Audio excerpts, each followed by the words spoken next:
மற்ற நாடுகளைப் போன்று இளம் வயதிலேயே குழந்தைகள் விளையாட்டுத் துறையை தேர்ந்தெடுக்கும் திட்டங்களை அரசு முன்னெடுக்க வேண்டும் என்று ஒலிம்பிக் பிரபலம் மனு பாக்கர் வலியுறுத்தியுள்ளார்.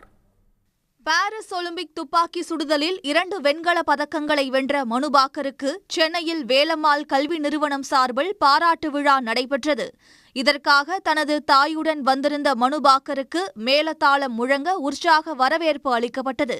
பின்னர் பாராட்டு விழாவில் கலந்து கொண்ட அவர் மேடையில் ஹிந்தி பாடல் ஒன்றிற்கு மாணவிகளுடன் சேர்ந்து நடனமாடி அனைவரையும் வியக்க வைத்தார்.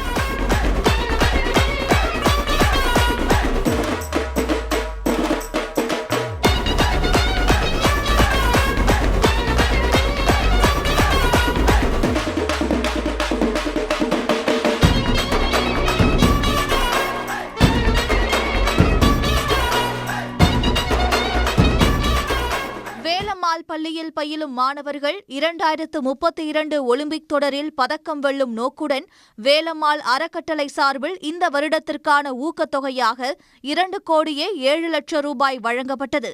இதனை மாணவ மாணவியருக்கு வழங்கி வாழ்த்திய மனு பாக்கர் செய்தியாளர்களிடம் பேசுகையில், மற்ற நாடுகளில் குழந்தைகளை இளம் வயதிலேயே விளையாட்டுத் துறையை தேர்ந்தெடுப்பதை போன்ற திட்டங்களை நம் நாட்டிலும் தொடங்க வேண்டும் என்றார். Sports life is a beautiful life. I have had 8.5 years in my career in shooting. I've traveled almost half of the world. Many people dream of traveling. You get that with sports. முன்னதாக மாணவ மாணவியர்களின் பல்வேறு கேள்விகளுக்கு மனு பாக்கர் பதிலளித்தார்.